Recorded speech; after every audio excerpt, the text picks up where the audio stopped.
Hello there, Comic Clan, and welcome to Comics in the Cross, the greatest YouTubers you've never heard of. And we are back with our first Let's Talk Comics of the new year. Happy 2025 if you've not been with us yet. And we've got a very special guest, which is probably one of the quickest rotations we've had from reviewing a book to talking to the creator of the book. Because literally last month, I'll put the annotation up in the corner, whatever side it's at. The camera's flipped, so I'm not used to it. For our Indie Comic Book Club for last month, for December, our Christmas review was Death Comes for the Toymaker. And I've got the honour of sitting down with the writer and creator of Death Comes for the Toymaker, Mr. Dakota Brown. Dakota, thank you so much for joining me here today to kind of just have a chat. Yeah, absolutely. Thanks for having me. Didn't know I was the first of the year. That's very exciting. Oh yeah, you're our first of the year. I try to do at least a Let's Talk Comics once a month. So you're Mm. our official January one. So you're kicking off the new year for our interviews. Oh, exciting. So yeah, after Death Comes for the Toymaker came out, and we kind of had a little back and forth on Twitter. I thought, you know what, I'm gonna take my shot and see if he's up for having a conversation. And very grateful that you were. So glad to have you on the show. I appreciate you coming in and giving up your I'm glad to time. be here. Oh no, very excited. If this is how my time is spent, it is time well spent. It's very exciting. No, I completely agree. There's a reason I do this for a living. I love just sitting talking comics. Just getting to sit and Mhm. getting the nitty gritty of it's always a lot of fun. Um, but for a lot of our viewers who might not know you, and honestly, a lot of people might not know you because from what I've seen, I tried to look up and see, hey, has Dakota had anything out before Death Comes for the Toymaker? And like, you're fairly new to the published comic Mm. game. You're pretty brand new to the whole sphere, so for our viewers who don't know who you are yet and don't know what you've done or anything about you, can you tell us a little bit about yourself, who you are? How did you get into comics? Because it's always an interesting story to hear how people got into Oh yeah, actually creating comics. yeah. I am an itty bitty baby when it comes to when it comes to comic publishing. It wasn't my first foray into published works. I started as a theater major and had some plays published after the fact. um, very small press company that did exclusively like high schools. They would send their plays to, festivals and high schools, things like that. Yeah. Um, but and I still adore theater. I love everything I did at the conservatory I went to and the schools I studied at afterwards. I was big into improvisational theater, so I ended up studying at Second City and with some uh, who they call the improv guru, Keith Johnstone, who recently passed away. Um, but I always wanted to write something. I didn't know what that something was. So as somebody who was involved in theater, that kind of just became the medium. And like I said, I got some stuff published, some minor success there, at least on the resume, um, and was able to use that as a kind of a stepping stone into another medium when my wife discovered that the animation studio Frederator Studios, who did like Chalk Zone, Adventure Time, and all these other cartoons, had an open submission policy. This was like 2013, maybe. So I changed one passion for another and went from theater into animation. And I say worked in animation for several years. Never sold anything, never got anything into development, but ended up in Burbank at Disney and Nickelodeon and Frederator as well, pitching my wares. One of which um, was that transition piece into writing for comics. One of the series I was pitching was at the time called Five Star Scooper Bot. It was about a gaming grandma who breaks her controller in a fit of rage and orders another one, or needs to go to the store to get one, but she doesn't drive, so she orders a scooper, which is that universe's version of an Uber. Mm. But simultaneously, like this big government experiment mech suit falls to Earth, and she thinks it's her ride. She gets in it and goes on this space adventure with her new controller and this giant mech suit. It didn't sell. It's the big feedback was nobody wants to read about a grandma, which is kind of sad. But while I was in Burbank, I rewrote it to be like a Donald Duck pitch and sent it in for the Mickey shorts at the time, and it wasn't accepted. But it became what was, um, even though it wasn't my first sold work in comic was Toymaker. It Hmm. was my first published work, which tells you how time frames can kind of shift. And it was called Grandma Tilly's Helltech Mech. Much more of a, pushing R, heavy PG-13 than it was like the PG when it was, Donald Duck and his friends, especially that version. And that was published through Band of Bards. Lane Lloyd did the art. My constant collaborator, Micah Myers, did lettering. It's a three-issue series. It's really goofy. We ended up I getting a theme song I'm from shocked that it never a got punk picked band. up for like for animation in any form, and then even like sending it in like as a possible Disney thing. I'm surprised no one picked. Like I've seen the stuff that's been produced Mhm. in some of the Yeah, cartoons that have came out, and I'm like, really, that was the pitch that they said no to? Really? there was so the year that that was being considered at Frederator. Um, I had sent them a lot of stuff. I have this, big catalog of animated shorts or pilots that never really worked out. Um, and there were a few that were there, and they used to do this just shorts program every few years. They did it on Nickelodeon, they did it on Cartoon Network, and then they did it independently online. But one of the ones that was accepted, and my wife mocks me for this to this day, that mine didn't win out, was a short called Potty Horse. It's about the mayor of a town who is a horse, but at the same time, he is the only toilet in the city. That was it's a it's a funny pitch. That's a very interesting idea, but that was one that was chosen above mine. So it's enough to turn you a little, or turn me, I guess I could say, a little cynical about the business. But animation in general right now Yeah. it, it's hard. There's not a lot going on. Even the most like chiseled creators are having trouble selling their wares, either through a network or even sometimes through, Kickstarter, Indiegogo. It's just Yeah. I mean, that's streaming has it. changed a It's lot like, of things. yeah, animation's changed so much, and I mean, that's one of the interesting things about the animation world now is that we're seeing a lot Mm, of now is the amount of creators who are literally self-publishing their stuff and putting yeah. stuff out on YouTube to get it, and it's after they've had success there that they're starting to see success elsewhere. I mean, I'm thinking it's more adult-centric animation, but I'm thinking stuff Mm, like Has Been Hotel, and which yeah. is started on YouTube and is now picked up by Prime, or even Amazing Digital Circus on YouTube Yeah, and is it's now on Netflix now. it's on Netflix now, and it's like these shows that started off as like, no, we're going to do it ourselves, and these are the ones that are starting to get traction now. It's Yeah. but yeah, streaming It, has it changed the whole game for it. it used to be that uh, they would get a pitch, get some storyboards, maybe some animatics, but Yeah, not even really necessarily that, and buy a series based off of that. But now they want an existing audience already before a network picks it up. yeah, So something like Digital Circus, where it became this huge thing. There's there were Halloween costumes this year. yeah, I noticed. Um, then it gets picked up. So that it's animation is very risk adverse. Um, so it, it's just a matter of like they want that built-in audience. They want yeah. that ready to go, I feel like that's which a I get. yeah. I feel like it's a Hollywood thing overall right now. It's like they don't want to take Mhm, risks on stuff. That's why we get so many sequels and prequels and yeah, remakes of stuff, and that's a whole other rant I could go on.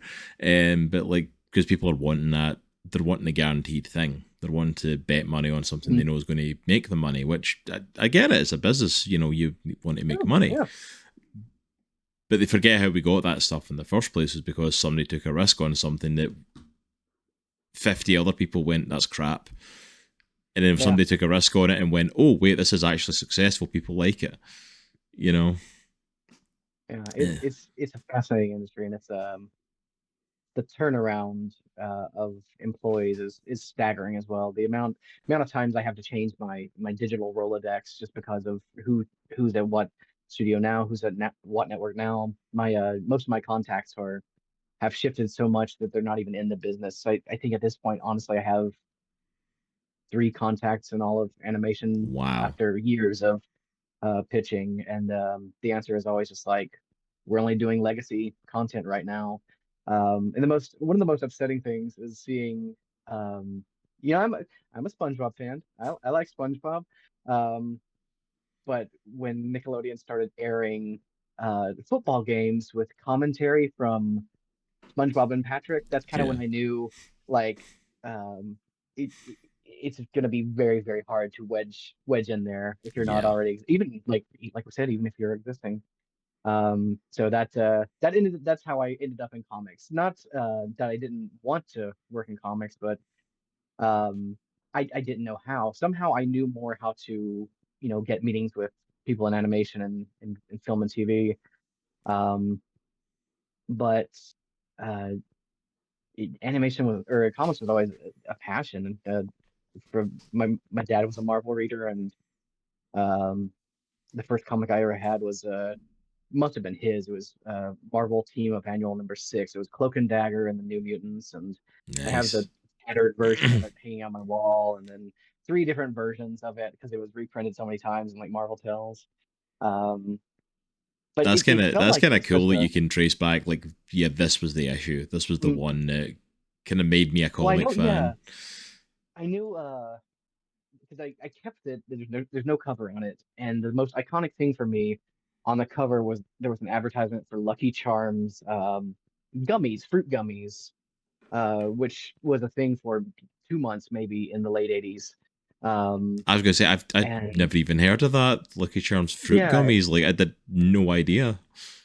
I think I think it was included in the cereal as like a test market. But I was able to find out through that ad that I didn't read Marvel Team Up Annual 6. I read Marvel Tales issue 240 something, the reprinting. So it was even more fun to be able to track it exactly to which reprinting I read. Um, but yeah, getting into comics um, it seemed more difficult than I had than any other medium, Yeah. theater or What made you want to animation. make that transition then? Because like you said, you had pitched stuff and it wasn't going through, and your Mhm. pitches weren't happening. What was the moment that you kind of thought to yourself, like, you know what, we're going to turn this into a comic book? Because like that starts a whole completely different creative process. It And does, like you yeah. said, like And you were pitching it for kind of PG market at highest, and then it mm, kind of went up in rating and stuff. And like, what started you on that path? Because that's a big decision to kind of go, hey, this is a failed animation pitch. I'm going to turn this into a mm. comic. Yeah, well, it, wa- there was a bit of a process there. Um, I think it was just one of those Google whims of a search one day, finding all these independent comic studios. This was probably 2021. Um, it was probably like quarantine, like rearing its head. I had to do something. Yeah. Um, and I found out that a lot of independent publishers, small press publishers, and even not quite the big two, but even Image and IDW at the time had an open submission policy to an extent. Um, so I was I wanted to transition, some of my animations like Grandma Tilly into comics, but it didn't feel like that would be the one to be accepted first. Mm-hmm. Um, so I wanted to do something that was um,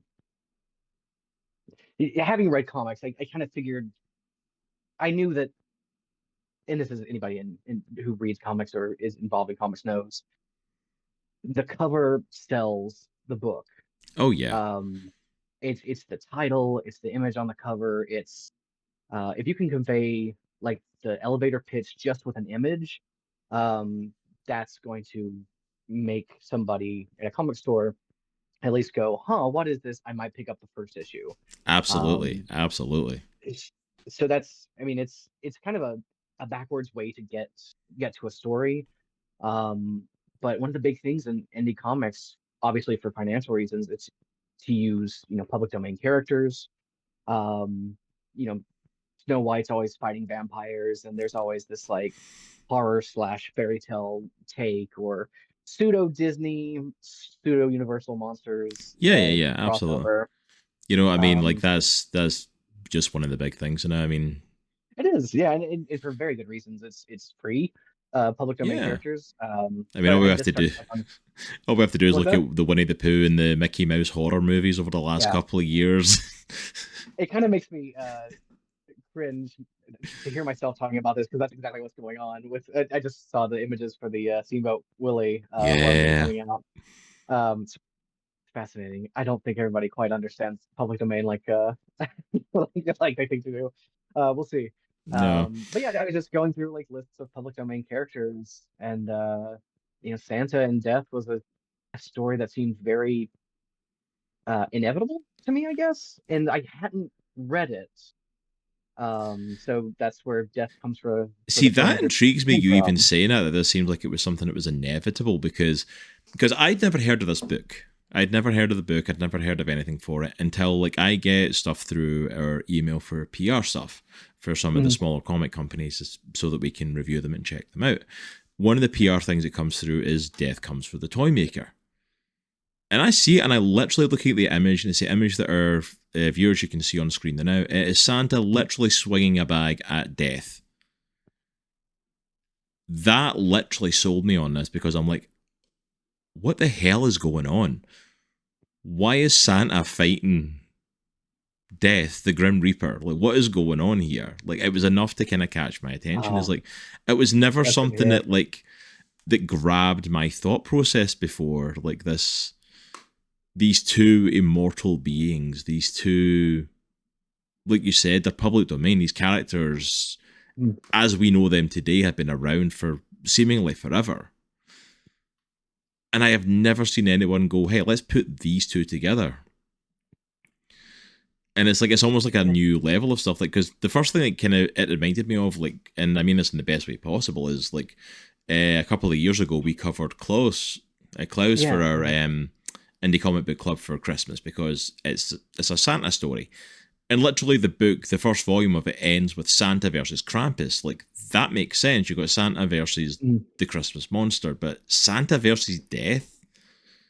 It was an intriguing concept to pick up because it's like, I don't know where this is going. Oh, that's great to hear. And boy, did I not know where this book was going. I could not have imagined where this book went when I got through the first issue, and I'm like, wait, what? Um, Yeah, and that's not where it was going originally when it was originally picked up by Scout Comics. It was a much looser in freeform script at that point. So yeah, Um, tell me a little bit about those early days of it. So you've gone through your public domain, and the characters that have stood out to mm, you are Santa Claus and Death. What was the original concept for the book, and what was your idea that went, yes, this is the concept that's going to work? Like, and how well, does it differ from where we ended up? I I'll start off by saying there's a term in comedy especially called a hat on a hat. And this book ends up being a bit of a hat on a hat in that there's um major plot of Death and a Santa Claus figure who have this deal, and all the the battles that come with it over millennia. But it's also um and this is in the copy, so it's not a spoiler necessarily. It's also a retelling and direct sequel to the Epic of Gilgamesh. So you have this one story, but on a deeper level you have the second story. So it's a content wise, it is heavy and it's a lot to take in. But it didn't really begin like that. At first, it started out like in my mind even much more content, and I'm glad I cut what I cut. Um, Not only was it going to include the stories of Babylon and Mesopotamia, but it was going to include every major religion that exist and a few that don't exist anymore. It became this like uh American Gods mirror verse. And it was too much to handle, and I didn't want comparisons to American Gods because I was going to get that because it was going to be um, Native American lore. Um, it was going to be Mesopotamian. It was going to have a little bit of Russian folklore. Baba Yaga was probably going to show up. It was going to be too much. But when it was pitched to Scout, it was pretty. Scout was the original publisher, which I'm happy to get into. Um, it was really just the first 6 pages, I want to say. It was, Death coming in to the Santa Claus character Gil's workshop. He hands him his scythe. Gil takes his nice list, his naughty list, and his death list because he is now going to do the work of death in exchange for his immortality for his, one night a year. And he flies away on this chimera. And that was the pitch. There was some loose plotting of future issues. I don't think at the time it was going to be a 6 issue series. I think I was pushing for um, an 8 to 12, maybe even an ongoing, which isn't a thing in indie comics. It was too optimistic. Um, Yeah, ongoing doesn't which happen in is the indie world unless you yeah. sell really well. It isn't automatically ever an ongoing anymore. Oh yeah, yeah. But eventually, what came out of it was this 6 issue series, where the first version of it is now, the second volume, should that ever happen. So there were a lot of cuts and a lot of changes. It was going to be about this young girl who sees her father taken by Santa Claus, in this case Gil, the toy maker, who is Gilgamesh. Um, and through the use of other gods, she was going to hunt him down. That was going to be kind of a B plot. The A plot is still going to be, Gil versus Death, who is his friend Enkidu from days past. Um, and it was going to culminate in one big battle. There was going to be this A story and B story, and it was all kind of going to come together in the end. Um, but what I found out in the process is I didn't know much about Babylonian myth Mhm. at all. At least not as much as I thought I did. And it became clear that other people might not as well. It's kind of a forgotten mythos. So, or for me at least, there was a lot of Greek, a lot of Roman myth taught in, junior high, but um, Babylon, for whatever reason, just fell short. No, you never So there were, hear anything about Babylonian myth. The most Babylonian myth I think I ever knew growing up was mm, actually references like within the Bible to Babylonian gods yeah, and stuff like that. That literally was probably the closest I ever came to hearing anything about Babylonian myth. Like growing up, yeah, it's just it's never talked about. It's never a culture that's discussed. yeah. I grew up Southern Baptist, so I knew the story of Cyrus the Great rescuing the Jews from Babylon. Mm-hmm. He was a Zoroastrian, so the Jews brought certain stories from Babylon back to their homeland, and um, that's where you see like similar stories between a flood there and a flood Yeah, here. yeah, yeah. And Zoroastrianism from Cyrus the Great also influenced just religions in the Middle East in general. Um, but that's even just like which god has what attributes, which god, where did Gilgamesh come from, the who is Enkidu, who um what what happened at the Battle of Marduk and Tiamat. This I didn't know, so it became uh, I think I pretty much tantamount to me that there had to be a lot of flashbacks, and it does become a flashback heavy story. Yeah. um so that the biggest feedback I get about the book is that we wish there was more of the toy making, the delivering, that kind of thing. Um, I'm gonna but block my face here. no, that's it's I've seen it on Goodreads, I've seen it on Amazon, I've seen it in several reviews, and it's absolutely true. there are things that have to go on the cutting room floor. When you're cutting the fat of a story, Yeah. sometimes you cut into the lean, and sometimes something that seems like lean is, to other people, very fatty. The Yeah. second issue, it's a graphic novel now, so the second chapter um, is a complete flashback of Ishtar, who plays a minor role in the story, but a major role in a volume two, should that happen.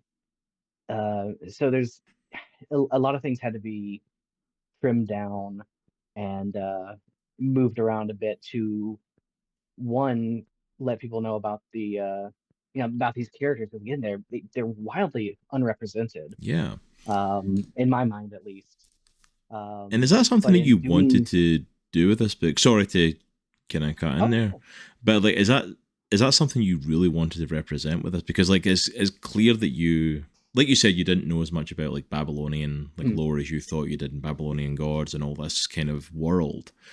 But is it something that you had an interest in, like the idea of lore and the gods and the heavens and all this? Is it something that you're intrigued about, passionate about, that you want to include? Because it's like, to take a story of Santa and death and go, I'm going to turn them into essentially the first like action novel ever written in the epics of Enkidu or yeah. epics of Gilgamesh and Enkidu, and we're going to make them like that's who they were. I'm like, that's a connection I could never. That blurb of like Santa being death for a night so that he could keep his immortality, I could never have imagined it was going to be Gilgamesh and Enkidu. Oh, that's awesome to hear. Yeah, the No quick inkling history. that that was coming. I did not see that coming. I Okay. didn't see anything talking about that. I saw the short blurb and I'm like, that's a cool concept. I want to see what happens. And then they started calling him Gil. And I was like, okay, Gil, that's a weird name for Santa. Okay. I guess it's as good as anything else. And then it was like, no, it's Gil because it's Gilgamesh. And I'm like, Yeah. oh. And like, oh yeah, and Death's Enkidu. I'm like, oh. Did not think we were going here. But like, obviously, you're talking Yeah. about for a volume two as well. You've got all this, which, by the way, if that volume two comes out, I'm absolutely getting it. That sounds amazing. I love lore around like all the ancient gods and stuff like that. I love all that sort of big world stuff. So the prospect of this girl who sees Santa essentially killing her father Mhm. and using the other gods to come for revenge, and I'm like, that sounds amazing. I'm not. That sounds phenomenal. I will absolutely read that. Um, but like, is that something that you've got a passion about in this world and like looking into all this stuff? And it's like, in you were talking about bringing in like other gods and things, and you were worried about Mhm. the connection to like American gods, obviously. But or is that just something you thought that's a cool idea, or is this something that's a big thing for you? Hey there, Comic Clan. Did you know that Comics in the Cross are also on Patreon as well? For as little as just $2 a month, you can get access to all of our content from YouTube early before it drops here. That includes reviews for our comic books, tabletop gaming, and video game channels, as well as the Indie Comic Book Club and our Let's Talk Comic interview show. Also, there is exclusive content available just to our Patreon subscribers. That includes watch-alongs, interviews, and a lot of behind-the-scenes information and goings-on in Comics in the Cross. If this sounds like something you'd be interested in checking out, then please go and check out the link for patreon.com/comicsinthecross. And if you do choose to support us and partner with us, then we are super grateful for that. And thank you so much for your kind and generous support. But for now, that's all from me. Let's head on back into your video. Sorry about that, folks. Had a little bit of technical difficulty there. So we will jump back in. Apologies for that random cut there. But yeah, Dakota is like, if you wanna give your answer again, hopefully we'll actually hear it this time. Oh, okay, yeah. And this was, but interest in Yeah, interest in the kind the of like lore and the the gods. lore and the gods and all of that sort of stuff.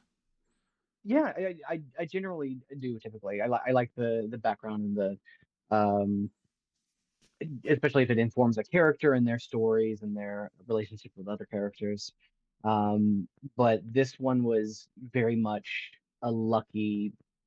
Venn diagram to stumble across, because I had the story I wanted to tell about Saint Nicholas and death, but there were so many parallels with Gilgamesh and Enkidu specifically, and their relationship, and how Gilgamesh, in the original story, strives for immortality and does foolish things to, um, you know, act like he already has it for the most part, and then once he tries to get it, it's even worse. And I wanted to tell the story of somebody who's just kind of fed up with even his immortality now, not just his mortality, but his immortality. Um, so it just became very clear that this wasn't a story about Saint Nicholas and death. It was a story about Gilgamesh and Enkidu, who become a Santa Claus-like character, and death themselves. And it was just a matter of finding where in the original story that happens. So yeah, there's a lot of the lore I give because I want to introduce Ishtar, especially for a second volume about Easter, Mm-hmm. um, since her since the origins may stem from Ishtar herself, in a lot of ways, the pagan side of things at least. Um, and I wanted to introduce Lilith because she's a major player, Yeah. um, in uh, Gilgamesh's life, and also just in religion and mythos in general, because she may or may not exist just because of a mistranslation, Yeah. of the word screech owl. It's fascinating. Um, but yeah, it was all of the other, religions and myths that I wanted to include kind of fell away once that connection was made. And it was just a matter of finding the path to how they got to their modern day, establishing, you know, here is Gil and here is Enkidu in their new relationship, where for the past 5,000 years, Gil has given gifts, and taken souls on his, one night. Um, and even though, you know, they've done this dance for 5,000 years at least. Um, they have the same fight every single year. What we see in the first issue, um, of them battling after his return from his job, is the same fight that's happened for 5,000 years. It's just a whole dance of their new relationship. It just so happens that this one year is the year that one of the gods hints that it might be time to take out the god of the gods, Yeah. because of other reasons. Um, so it's the inciting incidents, um, that ends up being a lot of uh, almost political intrigue, not quite, gods being gods, um, but all that lore felt necessary to get us to where we are um, at this point in Gil and Enkidu's immortalities. Yeah. It's for what we get in the book, for what is just like 6 issues as well, like it's such an intriguing story for where we go with it. And my mind's just drifting, kind of like you talking about the story there of like going after the gods of the gods. And Mm. I don't want to give any spoilers for the ending. If you guys are interested, by all means go grab the book. I'll put the link down below where you can get it through our Amazon link and go and grab it for yourselves. But like, even just the ending, it's like it's intriguing to see the progress of their relationship leading up to this. And essentially, like, just that extreme of what Gil's willing to do to try and keep this immortality. He doesn't want to keep reaping souls. He doesn't want to keep doing this just to have immortality. But the extremes that he's willing to go and challenge the God of Gods, and like just to defeat death, essentially. And he's a character I feel so bad for, is Death slash Enkidu. Because I think there's a point where he literally like confronts Gil and he's literally saying, how he's forcing this on to Gil to like do this. And he's like, do you think I want to do this? Do you think I I really want to go and reap souls as my job. And it's like, and throughout the course of the book, we find out this is a curse that's upon him essentially, and how he became death because he never used to be, obviously. You know, because the story that we see is the progress of the two characters to where they are in modern day. And it's like, I feel so heart sorry for Enkidu throughout this. It's just, it's, Yeah, a lot of times it feels like Gil is not the main character. yeah, Um, because a main character, there's an arc, there's some changes, and famously Gilgamesh doesn't go through many changes. He gets so headstrong that he dies pursuing what everybody has said not for him to pursue. It's that classic um hero who goes too far. It's just pure cockiness. Their own pride kills them. And you kind of see that in the modern day too, yeah. whether that was delivered or not. Oh, It's I almost as fully if, believe it was. Just speaking personally, all I right, fully good. believe that was delivered on, because you really see it just by the extremes that he goes to. Like I said, going to challenge the God of Gods, and okay, Yeah, I need to talk about this bit, people. So spoilers, jump forward. I'll put a time on the screen or something. Just skip forward because I need to talk about this bit at the end. But just the fact of like he goes from the extremes of like, I want to get out of reaping souls, but I don't want to give up my immortality. And this becomes, I need to kill the God of Gods to create a new world, a new universe, essentially, just to stick Enkidu in. Going a little far there, Gil, don't you think? Just a bit. Which I love the yeah, that's fact how pissed Enkidu gets at him for that. I love it. He's like, oh yeah, the only reason I did this was so that I could still hang out with you. You're still my friend. At least I would yeah. get to see you once a year. And like, and you tried to send me to another world that you were going to kill the God of Gods to create. And it's like, he is so pissed. And I'm like, and I don't blame him. I'm like, but it completely comes across in the, like, Gilgamesh got so, it's the typical that you said, it's the hero that goes too far. It's like he got so headstrong in what he wanted to accomplish that he never stopped and just thought for a moment what he's doing, why he's doing it. Just the simple questions that most people would ask. Yeah, that's kind of not to get too spoilery, but so much of Gilgamesh's pride and all the effects of it can kind of be counteracted by a conversation. Mm-hmm. And in a lot of ways it's anticlimactic, and I don't believe he's the one that even initiates a conversation, if there is a conversation at the Oh ending. no, no, it's Um, definitely not him. Like, he doesn't go through that typical hero change. Even like in this modern telling of it, it's like he still doesn't go through that modern no, transformation.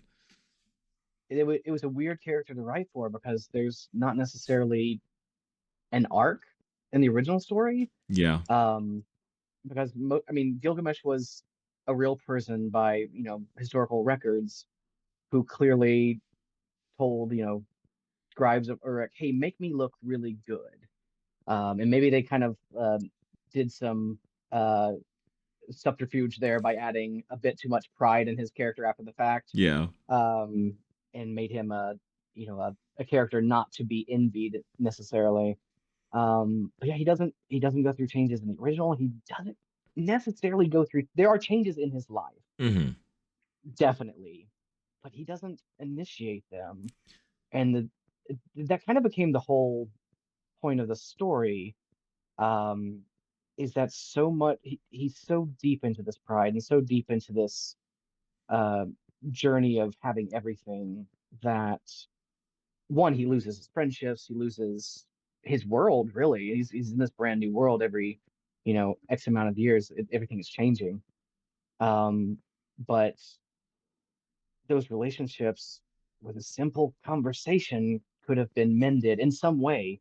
There's probably a way for him in death, as Enkidu as death to, you know, hang out and be friendly despite their, new stations in life. But But that's it though. Like you said, yeah, there's all these changes that go on in his life, and all these changes. Like he's lived for so many years. Like you said, like the last 5,000 years they've been in these roles, mhm, and everything has changed around him. But yet, what he doesn't realize is what Enkidu is doing is trying to offer him a way that, like, hey, look, we can still be friends. We can still do something yeah, together. We can yeah, still. and I think that's offered every year, and it just doesn't really take He necessarily. doesn't really take him up on it. He doesn't really see it, Yeah. and it's like, not to mention the fact of like Gil almost has this issue with Enkidu, and I don't know if it was something that had to be cut because like one of the things that we talked about in our indie comic book club obviously was we'd love to have seen more of the modern day of the relationship in Gil and Death and how we came to this deal and Gil having to reap souls and the weight it took on him. But one of the things that got me for it was I'm sorry, I completely lost my train of thought there. I had like three thoughts and that one just wandered off and just went for a walk somewhere. Oh yeah, yeah, and that's I'll jump on that and let you know that's something I would have liked to include as well. It's difficult with 6 issues. 6 issues is not a Yeah. lot, and Oh yeah. it, I think the story flows pretty well, even though it goes from panel to panel very well, and I think it tells the story I intended, but you don't necessarily get to see that modern day what that looks like. You get to see it one night, um, and the hope there, uh, as the writer was to imply that this is the same night over 5,000 years. This is what it looks like right now, but it's how it's happened for Yeah, it's been the 5,000 same. years, and it's been horrible. Oh, I could have done that differently. Oh yeah, yeah. I remember what my thought was. It was the fact of like we don't see it happen in the book, and I don't know if it was something that would have been included, had to be cut, or if it was just an implied thing. But Mhm. we see what happens when Gil becomes a Toymaker. We see what happens when Enkidu becomes Death, and we know that they make this relationship between them. But there's almost this antagonistic feeling from Gil towards Death showing up, Yeah, and it was like he was so focused on what he was being forced, like what he was being forced to do by reaping souls, that he Mhm. didn't realize his friend was trying to make that connection. And it was like the only thing we see is like the sorrow he feels when he sees Enkidu getting turned into Death, Yeah. and like how that hits him hard. But then all of a sudden, like he's just got this antagonistic response to him being there and this and making him do this for immortality. And it was like, I know it's been 5,000 years, but you've been a bit harsher, Gil, like being this mad at the dude, and like you were like pissed to the point of like you want to go and like banish him, to this Yeah. other world where so you don't have to worry about it. And it's like, I also don't know what the connotations of that would have been if you'd been successful. Hey, I'm going to send death to another universe. Like, Yeah. is everybody just It's something I immortal would like now? to explore. Like, but again, of course, typical Um, Gil, he doesn't think it through. But like, it was just he was so antagonistic, and it's so funny because you would imagine Death is the villain. It's the automatic kind of thing. You see yeah. Santa and Death, and it's like, but Enkidu is like so not antagonistic towards Gil in any way. No, not in the least. He's still the same Enkidu. I'm gonna just plug this in real quick and change that a little bit. Yeah. No, so there's a lot that's definitely off panel. Um, eh, the struggle with writing Gil, as I saw, was that he's not honest with himself, so he can't be honest with others. Mm, So him seeing Enkidu like he sees him as death now, because this was his fault. He turned, even though he didn't directly do it, it was his actions that, yeah, in the original stories, killed Enkidu. It was his actions that, in this version, turned him into death. Um, so when he sees Enkidu, one, he sees his own failures. Um, but that's not something he would directly say out loud, even with like an internal monologue. But at the same time, he also sees that his immortality was not gained by him. Gilgamesh didn't get his immortality. It was basically gifted by uh, Ea to an extent, the god of um, the oceans, and in a way Enkidu too. The combination of their contracts is what's keeping Gil alive. It's not something he, despite going out on a journey to find this, enchanted route, it didn't work out for him. Yeah. And his immortality, because of that, was kind of thrust upon him rather than earned. Um, so when he sees Enkidu, yes, he sees that he hates this job that he has to do one night a year. He has to take soul, but he also sees what used to be and what wasn't, all because of his pride. He just it's one of those situations where it's definitely off panel. One of the I always think of a Kenner line of action figures when between Empire Strikes Back and Return of the Jedi, they released some extra figures and they say this is what you see uh, right outside of Hoth. This is not they like did these original vehicles that weren't in the movies, and then you see this like they're in the trenches, but you don't really they're there, but you don't see them. Yeah. And it's just that it's off panel and it's because of the medium. Um, you can do so much with comics, and this is probably just a creative um, inadequacy, really from me. You can tell a lot through narration, through thought bubbles, through an inner monologue, and you can tell it through chat. Um, but Gil himself doesn't necessarily admit to his failings, so he's not going to admit it to the reader. And Yeah. doing it through captions or narration from like a some omnipotent narrator, um, it kind of feels disingenuous to an extent, to Hmm. me at least, in this story. Um, so I mean, that's how I feel about where that relationship is and what brought it to that. But I also hope to leave that to interpretation because there's It a makes lot sense, yeah. there's a lot in the story that I want to be open. Hmm. 'Cause at the end of the day, like I said, um, a lot of this is about um, lost opportunities and how simple it can be to reconnect. Even if it's as simple as a conversation or just any kind of effort.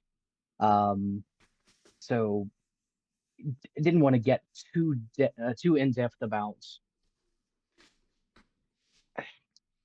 I kind of want the reader to see themselves in Gil's place to an extent, Mm.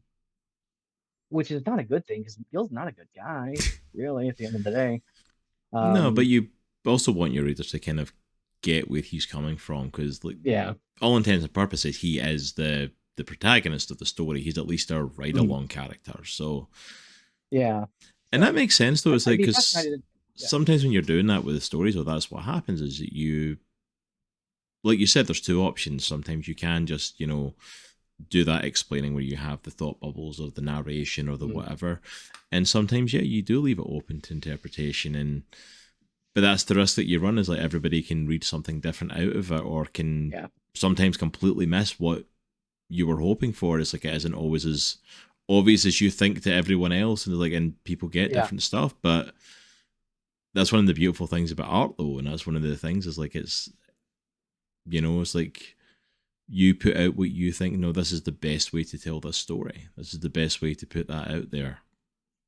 And I think as well, like, yeah, like you said, like the medium with comics is, especially when you're coming through like a publisher, there's certain like, this is the size the comics have to be, this is the length they have to be. mm, Like you said, you're getting a 6 issue run on this, and you've then got to condense what you had and say like, okay, what's important enough to go in 6 issues where this is still going to make sense and still be right. a good viable story. Because like you said, the guarantee of ever getting a sequel is just not there. It'd be great, Oh but yeah, like it is not a guaranteed thing. It's like it'd be great if you did. It'd be great if Death comes for the Toymaker universe with spin-offs into the all the other gods that you wanted to include as well. And but the chances of that is like it's not a guaranteed thing. So this is my one chance to tell this story. So what do I want to say? Yeah. Yeah, you've got to give enough to make the reader want more, either, just generally or from a second volume, but you also have to um make those cuts. Like it's the fight over what is fat and what is lean. And when you're looking at a story and you don't know how much you're going to be able to put out there, it's really hard to discern what's fat and what's lean. Um, it's and so long as it reads like a story from beginning to end. Hmm. This even if there are some moments where that risk readers uh, wanting blanks filled in that are there, wanting the off panel to be on panel and the on panel to be off panel in certain circumstances. Um, it's a gamble. There are a lot of unanswered questions um, that I purposely left in there for future volumes. Like the snake that kills Gilgamesh is still alive. Hmm. Um, I know what happens to it in this universe, but readers might not ever know. Um, the um, there are some implications with the ending when a new god of gods makes a new declaration. It puts certain characters' immortalities into question, which is a major plot point in a second volume that hopefully will exist one day. Um, but even those are just you know moments that a casual reader might not care about necessarily, Yeah. um, but uh, some that I definitely hope to answer one day. No, absolutely. And is that something, not to push for any answer there, but is like, has there been any talks or considerations at this point of if there is going to be a sequel to it? Is there going to be a From continuation? me, yes, definitely from me. Um, I think it's a matter of waiting to hear back numbers, waiting to hear back on what the industry is going to look like in the next month with paper prices and just readership in general.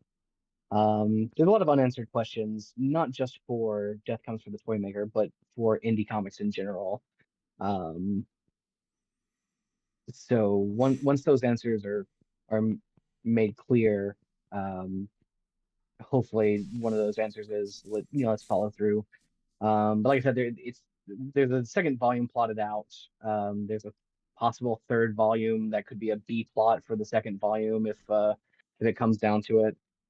Um, but there are just some unanswered questions that are itching my brain uncomfortably that I would love to get out there. And hopefully we do. Magma took a big risk by um, taking on this book as a graphic novel, especially Yeah. after Bryce returned to me after Scout's online kerfuffle. Um, and So yeah, that's a lot of creators that's actually a perfect segue totally because I want. was I was literally going to ask about that. And you actually segued perfect for me. Like, so obviously Ooh. you'd mentioned like this was originally pitched with Scout Comics. This was originally given Mhm. to them. We obviously don't have to go into all the stuff that happened with Scouts and everything like that because It is well documented. it's well documented on there. We've had other friends in the industry that have been had issues with it, that stuff has Mhm. happened, and it's like, yeah, okay, we'll just draw a veil over that. But you get the rights back to Death Comes for the Yeah, to Scout's Toymaker. credit, I got them immediately. Yeah, Um, yeah, all credit to them. They actually gave the rights back, which is like good. I'm glad they did. I'm glad you got those. How did the partnership with Magma come up? Like with Magma Comics? uh, it's one of those matters of just like lucky timing, honestly. Um, there were a few publishers who I had chatted with about other projects while Death Comes for the Toymaker was um, going through its creative cycle and production cycle.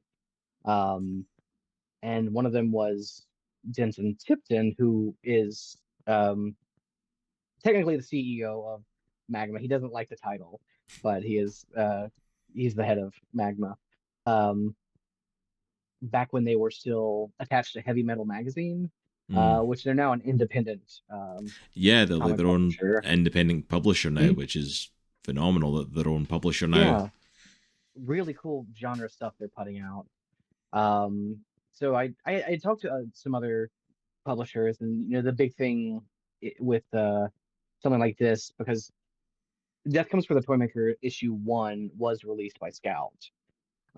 It was part of a what they called their nonstop program. So what was supposed to happen was issue 1 comes out, and then in a matter of like 2 to 3 months, the entire series comes out as a graphic novel. So you don't get issue 2, 3, 4, 5, 6. It goes issue 1, then graphic novel. It's almost like an ash can to the graphic novel, even Yeah. though the series had an ash can. It had an ash can in issue 1, and uh, it was an odd process. For whatever reason, the trade didn't come out. I don't know why, um, but that's lucky for me that that meant that the rights could come back. Um, so a lot of publishers didn't want to take it on because it was technically already a published work, even though it was just the first issue. Hmm. But my termination agreement made clear that nothing was owned by Scout other than backstock. So anything that they had printed, I know they sell printer plates that were used in the production of the comic, which is really cool. They have those, and they have their backlog of issues that they can sell, but all the rights and all future rights returned to me, which was again a real rarity in the comic industry. So Oh yeah. hats off to Scout for doing that. So yeah, a lot of publishers didn't want to take it on. For some reason, Magma was all for it. There were two other publishers who were interested and made offers, but Magma um, seemed to have this really good momentum, especially for Mm. their first year. Yeah. Um, and they wanted to bring it on as a young adult graphic novel. I don't know if it's technically considered young adult for a lot of. I don't know if I would necessarily consider it young adult, but it is heavy PG-13. I don't think it's quite R, light R Yes, maybe. it's not quite at that level yet, so I could see how it'd be young Yeah. adult kind of rating. Um, but yeah, it was a quick process. I think I got my rights back February, and they brought it on in March or April, and then November it's out. So it took less than a year for Magma to bring it on and publish it.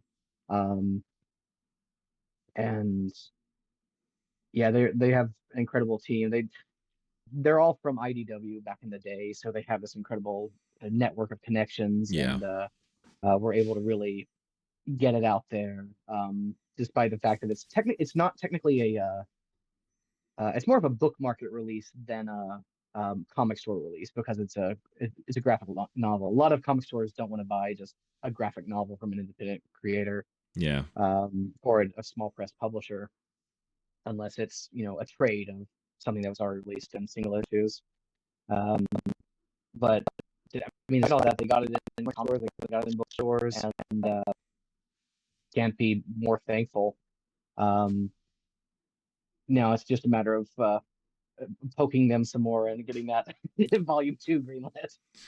I mean, I would love to think that they would, and but yeah, massive shout out to Magma for picking this up and for getting it out as quickly. Like they managed to get that out within like by the end of the year and hit that market as well. The Yeah, perfect time of the year for it, and yeah, they've really yeah, that's came out of the gate swinging with that one. Like they've came out and just, I mean, we've covered a few Magma series on the channel, and like everything they put out is like it's just these great indie works that you just aren't necessarily seeing elsewhere. You're not seeing stuff like the stuff they're yeah, picking up. So I feel like Death Comes with the Toymaker absolutely fits that. Like there's nothing else on the shelves that's quite like it, which is always an intriguing thing to see. Like someone picking up something like, yeah.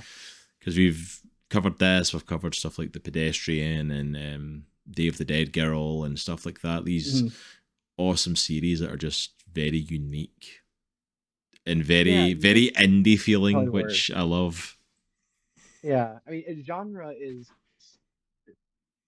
when you say genre in literature, you mean like Western or sci-fi or a combination of like sci-fi, fantasy, Western.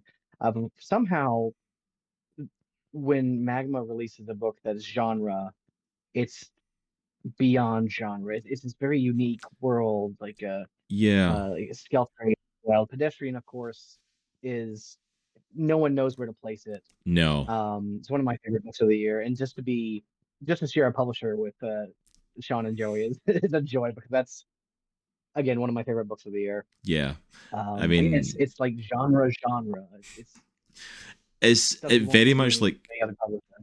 yeah, and like, and I mean it with all the compliment in the world. Like, it very much is like it Mm. is indie genre. Like, it's the only thing I can equate it to. Of like, it's stuff that you won't necessarily see. Like, you won't see stuff like this in Boom or in IDW or even in Image. These big independent creators is like, you. This is stuff that's like, no, this is the really other end of the indie market. The stuff that's like, hey, Mhm. this is unique. This is different. This is, backcrap crazy. You're not going to see this anywhere else. This is, and it's like, and it's phenomenal because you're like, yeah, there's nothing else on the shelf that I can go. Death Comes to the Toymaker. Like, well, what would you recommend? What's it like? If someone likes this book, they'll like this. And I'm like, I don't know. Um, it's like Klaus meets American Gods. Like, Yeah, work that's that out in the your head how that fits. It's like, it doesn't. It's like it's its own thing. It's like, and it's amazing for that. It's like, I love it. People taking these risks, and it's so shout out to Magma for giving you the chance to put this out, and hopefully we'll see a sequel to it. And if not, it's an amazing standalone. oh, it's good to hear. Absolutely. And I think we thoroughly enjoyed getting to check it out and discuss it here. We really did. I'm glad. And I think that's the thing we said at the end. Was there stuff in it we kind of went, oh, I wish this was in it, or I wish that had Mm. happened? Absolutely. But if I sit down and read a graphic novel and the worst complaint I can give the book is, I wish there was more of it, you've done a pretty good job. I wish there was more of this bit of the story in it. I wish there was more of this to it. And I'm like, if that's the worst complaint I've got, then it's not a bad place to be. I appreciate that, and I completely agree. There's a it's a world that I want to revisit and show more of because it's I don't know, it's an entire world where every single nation is uh, originated from um, Babylon for the most part. So just the fact that the version of New York City is New Urich, that tickles me pink, and I want to be able to expand on all the um, all the world and all the characters in it and what it means to live in that world. Um, it's just like I said at the beginning, when a story is a hat on a hat, that's the risk you kind of take. Yeah. Um, and I knew that going in. Because it's really two stories. It's this death and Santa Claus story, but at the same time, it's this Mesopotamian spark notes. So, um, at, at least I hope it's a fun read. And like I said, if people want more, hey, let Magnum know if you Yeah. want more. We'll get that. We'll get those Guys, questions answered. you want to let Magma know, like I said, go pick it up. Go check it out for yourselves. Like, sale numbers, that's what tells companies this is something we want to check out and this is something we're intrigued about enough. So yeah, go and check this book out. We definitely highly recommend checking it out. Yeah, it's like, if like we said, if you like winter stories, the Santa versus death is an interesting side for it for you, or even if you're into that kind of mythos of like the American gods in a modern day esque setting, I'm like, this is right up your alley. I guarantee you'll enjoy it. Well, thanks for Um, that. so Death Comes for the Toymaker is out. It's done. It's out on shelves. People are buying it. People are checking it out. What's next for Dakota Brown? What's the next step for you? Is like, Oh, as a bona fide comic creator now. that's it's a yeah, I daily fighting imposter syndrome. Um, but um, recently there was the CBR. Comic Book Resources Comic Rounds named it the best original graphic novel of 2024, which was wild. And even then, I it's hard to call myself a comic creator. I don't know if it feels like it sounds pretentious or if I just feel unworthy. But I'm trying to fit in there. And part of that is the next series. We've got a 4 issue series starting this summer. It's a monthly called Something Beyond the Petrichor. It's being released from Red 5 Comics. Oh, nice. It's yeah, they're wild. It's kind of in the vein of Magma. They take some really weird genre stuff and put it out there. They've got some Um, interesting titles out there. Like I've only just became recently aware of Red 5, and it's like I've seen mm, some of their titles and I'm like, this stuff sounds insane and I love it. I want to check so much of it out. yeah, it's that same feel, and they have a huge convention schedule. So they put in the work when creators might not necessarily be able to, and just they're so passionate about it. It's a small team, husband and wife, and a couple other people. They have a Afterburn is one of their series, and it has a movie coming out with Dave Yeah. Bautista and Sam Jackson soon. So it's they're really picking up steam. So I'm lucky to get in with them at all. Um, but Something Beyond Petrichor is the story of a young girl. Well, I say young girl, young woman. She's 21, and her stuffed turtle Quigley, who speaks to her, living in a post-apocalyptic world where acid rain has just destroyed everything, um, and it's everything except for plastic. So it's just so happened her home was under a tarp when the rains came, and she's surviving off of jarred peaches and other rationed items because uh, like a lot of people, I live in Chattanooga, Tennessee, in the Bible Belt of America, and it takes place in Chattanooga. A lot of people in our area, sometimes myself included, love to jar foods. I don't know if it's a doomsday prep thing or if it's just we're all farm folk who kind of are used to storing things for the winter. Y'all don't And know but she what's coming. survives. Y'all don't know what it is that's coming, but whatever it is, you're ready. Yeah, yeah, oh, yeah. Some of us too much. Um, but the rain is starting to eat at the dirt around the foundation of her house, so it's gonna go soon. So she goes on a journey with Quigley, a super soaker full of acid rain just in case, a plastic umbrella, and a shower curtain that she uses to, you know, hide herself from the rain to find shelter somewhere. Hopefully, there's some like local lore from the Chattanooga area that's included in there, and a bit of sci-fi, a bit of um, Mad Max, um, a bit of flashback, so you can see what Chattanooga looked like, well, today, right now. Uh, and Yeah, it's a 42 series. It's actually going to premiere as part of Free Comic Book Day. Oh, It's going to nice. be part of, yeah, that again, my greatest asset as a creator is just lucky timing. Um, Red 5 needed an extra something to put in their book as a preview. So we're part of it's myself and David Lujan. David Lujan is an artist who does very um, almost like pencilish work, like Lineal U, but watercolors for colors, and it is this very unique style that is almost painterly, but almost like sketchy. It's this Mm. weird combination of the two. It's beautiful, haunting, and it works for this story definitely. He's known for his work, Uriko, which is a Korean vampire story, and Narita, which is a murderous mermaid story. Um, I would suggest those to anyone. They're very fun indie books. Um, yeah, it's going to be the first 5 or 6 pages are in that free comic book day in May, and then the summer, I believe June is kind of up in the air right now. The 4 issue series will start, and every month it'll be released until the fourth issue is out. Nice. Well, 100% we will definitely be checking that out. We will definitely be looking into it. That sounds absolutely awesome. I think that's definitely one we Oh, can cool. cover in the summer. Oh, good, good. It's a weird one, but I it's a definitely a passion project, and um like I said, there are some flashbacks, but you get a lot of the current world, not too much flashback. No, it honestly sounds awesome, and I really love that. And that's been one of my big things. Like, we opened up our comic reviewing this year, and there's been Mhm. so many great comics, but that's one of the companies I've been desperate to jump into is Red 5 and to start checking out a lot Yeah. of their work. They've got so many cool things going on.